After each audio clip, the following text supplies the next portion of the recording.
Boa tarde, pessoal! Vamos falar agora aqui sobre o que foi tratado na nossa última aula de História da América, né, da FASUL, em que começamos a explorar um tema crucial na nossa disciplina, que é a conquista do México e a saga de Cortés rumo a Tenochtitlán, que é a capital da Confederação Azteca, né. Paramos na última aula no encontro entre Cortés e o chefe de Estado, né, Montezuma.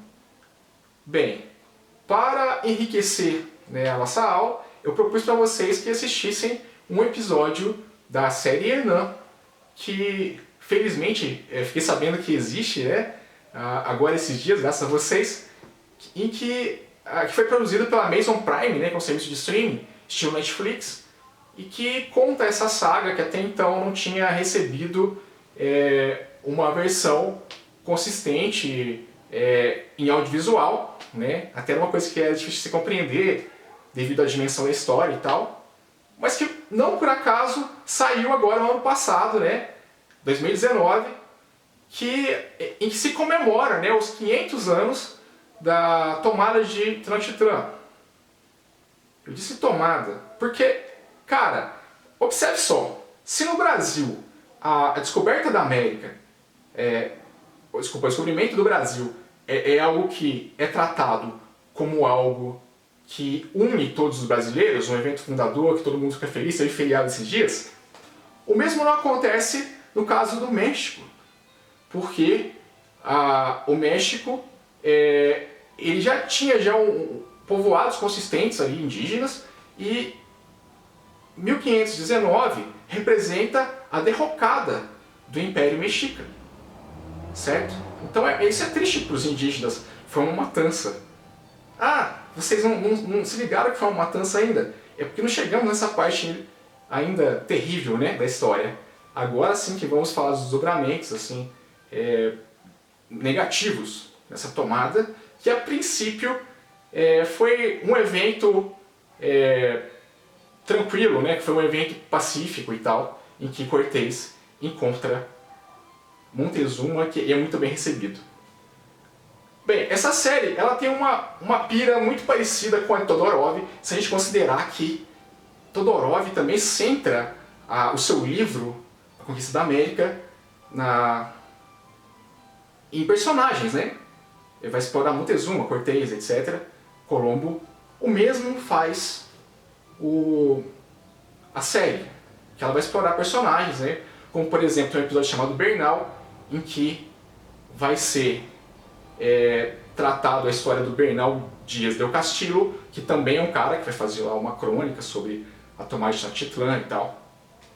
Enfim, é legal que a gente, como historiador, pode confrontar as fontes que existem de fato com essa dramatização que existe e tal. Como, por exemplo, o fato de ter um amor romântico entre Cortés e Malinche, a Marina, é algo que é impensado, é algo que não remete a esse tempo. Seria impossível. Isso é uma coisa hollywoodiana, que faz para vender, comercial e tal.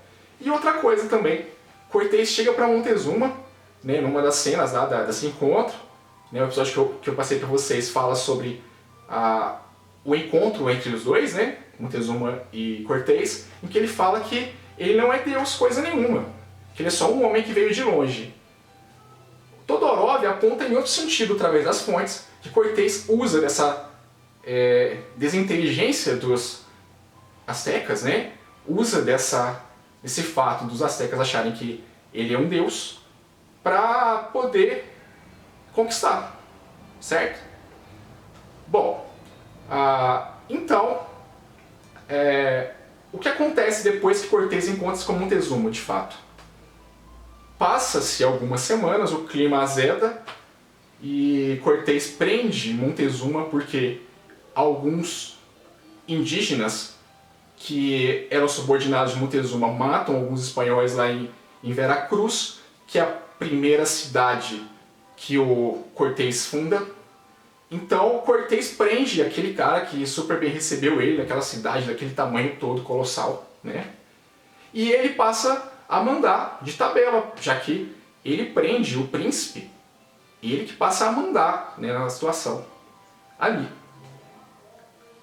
E para agravar mais a situação, né, Diego Velázquez manda uma expedição para enfrentar Cortés, já que ele foi submisso e ele falou que ele que ia mandar na parada toda sozinho e ele ia fazer a sua negociação diretamente com o Carlos V, né, com o rei da Espanha, e que ele não devia nada para Velázquez. Ele foi insubordinado e ele passa a se mover pelos seus próprios desígnios, e não pelo que o Velázquez o dizia.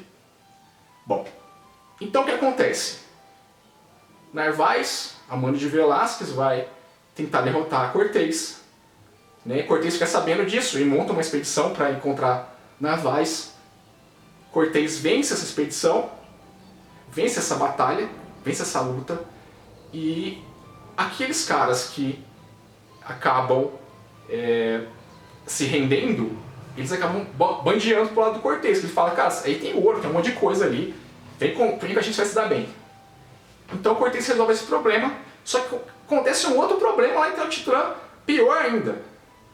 Pedro de Alvarado, que é o cara que ficou responsável pelo controle, né, de Tenochtitlan na ausência de Cortés, em meio a uma cerimônia, né, que aconteceu no Templo Maior, lá em Tenochtitlan, ele vai e promove uma verdadeira matança, mata um monte de sacerdote, e o que acontece?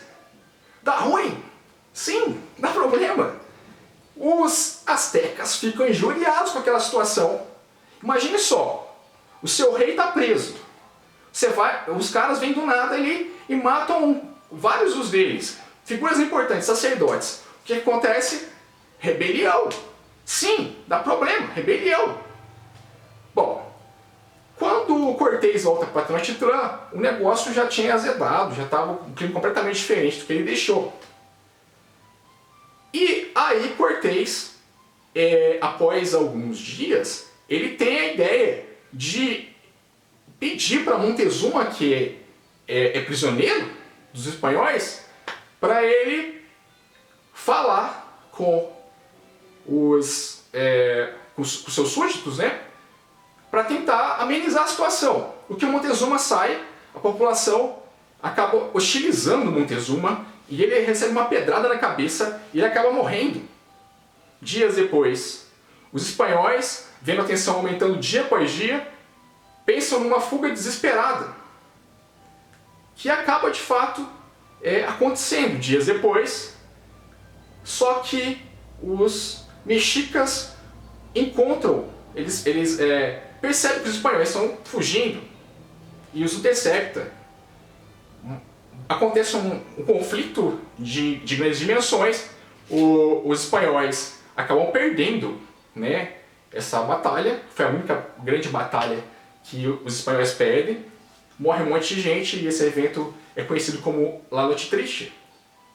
Passado algum tempo, né, Cortés vai para Tlaxcala, reúne, né, uma resistência, um novo grupo de soldados para conseguir retomar Tenochtitlan. Sim, Tenochtitlan foi tomada, mas eles perdem esse controle, né?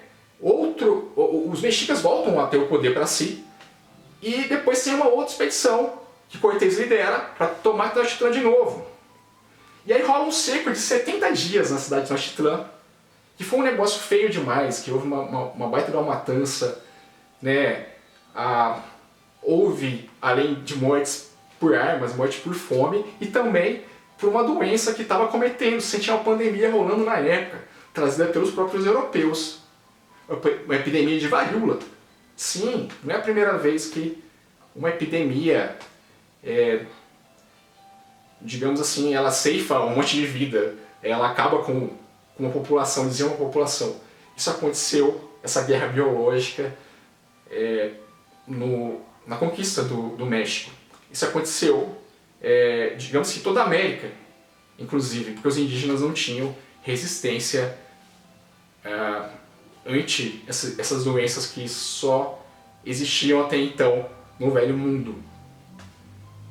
Bem, os mexicas, enfim, né, perdem, né, a disputa, os espanhóis conseguem tomar o poder para si, certo? Mas às custas de muitas e muitas vidas. Quando eles chegam em Tenochtitlan, tá um cenário terrível, corpos empilhados. Mas enfim, a Cortês vence. Mas a coisa tá tão feia, mas tão feia que eles não conseguem nem entrar ali para se estabelecer. Eles fixam, né, uma vila provisória fora de Tenochtitlan, porque foi feio demais, né, esse cerco, esse conflito com os mexicas. Bom, falando um pouco sobre o Peru, falamos primeiro, né, sobre a conquista do México, certo? Só que houve um movimento também de conquista de outros territórios, né, simultaneamente. Aliás, inclusive antes da expedição de Cortés, já havia um movimento de expedições na América Central. A mais conhecida delas, a primeira, né, que vai explorar ali o território, ali, enfim, é a de Vasco Nunes Balboa. E Vasco Nunes Balboa, ele vai fundar uma vila, né, onde hoje é o Panamá. E ele vai, na sua expedição, pela primeira vez, atravessar ali toda o estreito ali da América Central e vai chegar até o Pacífico. E, enfim, ali tem uma base nova. Passado algum tempo, né, os espanhóis vão passar a explorar o sul. Sim, e há um delay, né, em relação ao que está acontecendo com o Brasil nesse instante. Porque, de acordo com o Tratado de Tordesilhas, né, o único território que os portugueses poderiam explorar estava ao sul. Então, desde 1500, houve movimentos contínuos de portugueses para explorar a costa brasileira. Bom,